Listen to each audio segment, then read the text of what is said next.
বিকেল 7টা বাজছিল।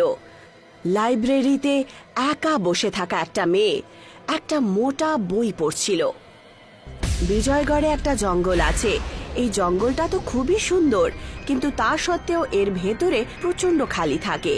এই জঙ্গলে একটা বিশেষ ধরনের ফুল আছে যার নাম রাত্রের রানী। আর এই নামটা এই জন্যে হলো কারণ এটা রাত্রিবেলা এইভাবে চমকায় যেন চাঁদ তার ভেতরেই রয়েছে।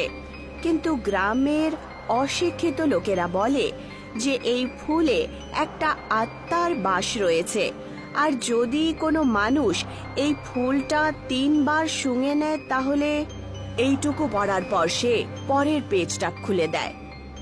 আরে ইয়ার, আগের ইনফরমেশন তো এখানে নেই, কিন্তু এর থিওরি খুবই ইন্টারেস্টিং।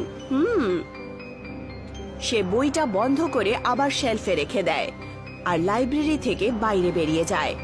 পরের দিন একটা কার বিজয়গড়ের দিকে যাচ্ছিল, আর তার ভেতরে সোনিয়ার সাথে রনিত বসেছিল। সোনিয়া, আমরা ওখানে যাচ্ছি ঠিকই, কিন্তু তুমি শিওর তো যে ওখানে কোনো প্রবলেম হবে না? আমার কাছে তো অর্ধেক ইনফরমেশন আছে, পুরো সেখানে গিয়ে জানতে পেরে যাব। বিকেল 6টার সময় তারা বিজয়গড়ের চৌমাথায় পৌঁছায়, যেখানে একটা রাস্তা গ্রামের দিকে যাচ্ছিল আর দ্বিতীয়টা জঙ্গলের দিকে। একটা লোক যে চৌমাথাতেই বসেছিল তাদের কারের কাছে আসে। এই, কে তুমি? আর এখানে কেন এসেছো? রাস্তা হারিয়ে ফেলেছো নাকি? না না, আমরা তো এখানেই এসেছি, কিন্তু যেখানে আমরা যেতে চাই সেখানে যাওয়ার জন্য আমাদের এই গ্রামেরই কোনো একজন মানুষের দরকার পড়বে। কোথায় যেতে চাও তোমরা? রাত্রের রানী। এটা শুনে সেই লোকটার চেহারায় রহস্যময়ী হাসি চলে আসে, আর সে বলে ওঠে, এত বড় একটা গাড়ি করে এসেছো, এই কাজের জন্য 5,000 টাকা লাগবে। হ্যাঁ, সে দিয়ে দেবো, কিন্তু আগে তুমি আমাদের ওখানে পৌঁছে দাও তো। এটা শুনে সেই লোকটাও তাদের কারে বসে পড়ে।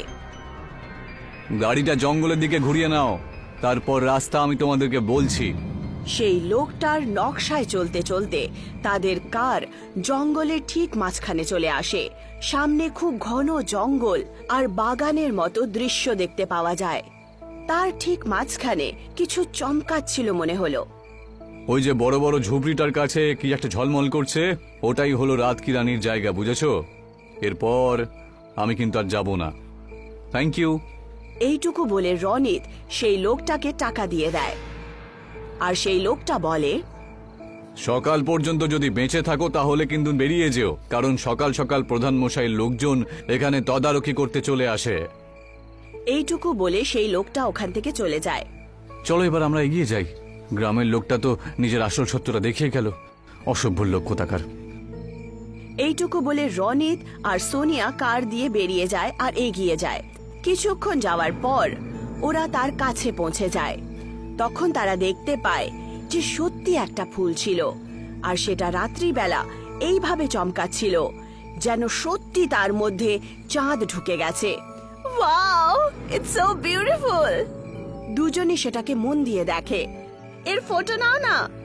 রনিত মোবাইল বার করে আর তার ফটো ক্লিক করে, কিন্তু আরে, এটা কি করে হতে পারে? এর তো ফটোই নিতে পারছি না, সাদা সাদা দেখাচ্ছে। আরে, তোমার ক্যামেরা কভার করতে পারছে না হয়তো। আরে যদি তাই হয় তাহলে কালো আসতো, তাই না? কিন্তু এটা হোয়াইট হয়ে যাচ্ছে কেন? ছাড়ো, আমি কি বলছিলাম, এই গাছটাকে নিয়ে যাই আমরা, তাই না? কিন্তু এটা দিয়ে আমরা কি করব? আরে, আমাদের বাড়ির গার্ডেনে লাগাবো না? যেই দেখবে সে অবাক হয়ে যাবে যে রাত্রির রানীর মতো ফুল আমাদের টেরেসের গার্ডেনে রয়েছে। সোনিয়া যেই মাত্র সেই গাছটা তোলে, ওখানে ঝড়ো হাওয়া বইতে শুরু করে, আর দুজনই ওখান থেকে আবার কারে চলে আসে। Yes, I got it. এখন বাড়িতে চলো। ওরা দুজন নিজের বাড়িতে পৌঁছায়। সোনিয়াও সেই গাছটা একটা গামলাতে লাগিয়ে দেয় আর সেটা টেরেস গার্ডেনে রেখে দেয়। দেখো কি সুন্দর লাগছে না? হ্যাঁ, সত্যি দারুণ লাগছে। এর গন্ধ শুঁকে দেখছি, দেখা যাক 3 বার শুঁকলে কি হয়। সোনিয়া নিজের চেহারা সেই গাছের কাছে নিয়ে যায় আর সেটার গন্ধ শোঁকে। সে 3 বার সেই ফুলটাকে শোঁগে। তখন তার খুব মিষ্টি গন্ধ পায়। বাহ, একদম অসাম ফিল হচ্ছে। তুমিও এর গন্ধ শোঙো না? না, এই কাজ করাটা আমার শোভা পায় না, বুঝলে? আফটার অল আমি একজন ছেলে। ওরা দুজনই এখন নিজের বেডরুমে পৌঁছে যায়, লাইট অফ করে শুয়ে পড়ে, আর অন্যদিকে সেই ফুল চমকানো বন্ধ করে দেয়। ইয়ার, কি হয়ে গেল? আমার আজ ঘুমই পাচ্ছে না যে। তক্ষুনি সে নিজের চেহারায় কিছু ভেজা ভেজা ফিল করলো। সে উঠলো আর সে লাইট অন করলো। তারপর আয়নায় গিয়ে যখন নিজেকে দেখতে পেল, তখন তার চোখ অবাকের চোটে ছানা বড়া হয়ে ওঠে। তার নাক দিয়ে ক্রমাগত রক্ত পড়ছিল। রনিত, রনিত, ওঠো না!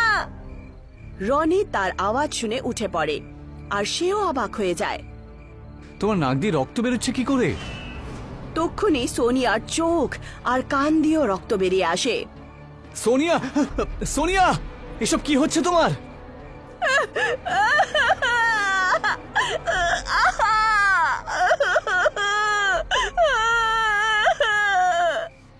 সোনিয়া মাটিতে শুয়ে পড়ে আর কষ্ট পায়, আর আওয়াজও ভয়ঙ্কর বেরিয়ে আসছিল।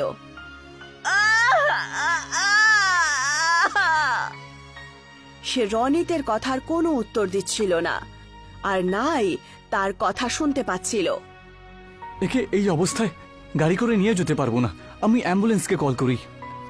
সে অ্যাম্বুলেন্সে কল করে, আর তারপর সোনিয়াকে হসপিটালে নিয়ে যাওয়া হলো।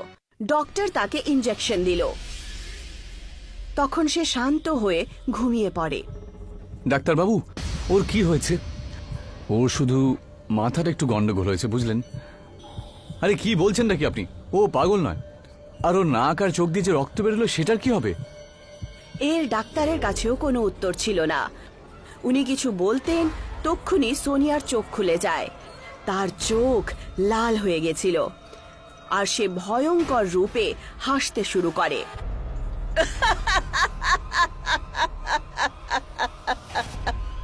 হঠাৎ